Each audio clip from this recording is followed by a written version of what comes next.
হচ্ছে, আর এদিকে প্লেনগুলো 360-তে দেখা যাচ্ছে কেমন হচ্ছে।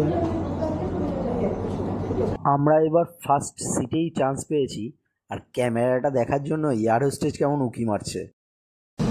আমরাই আছি প্লেনে, টনি আসছে না তো, ঠিক আছে।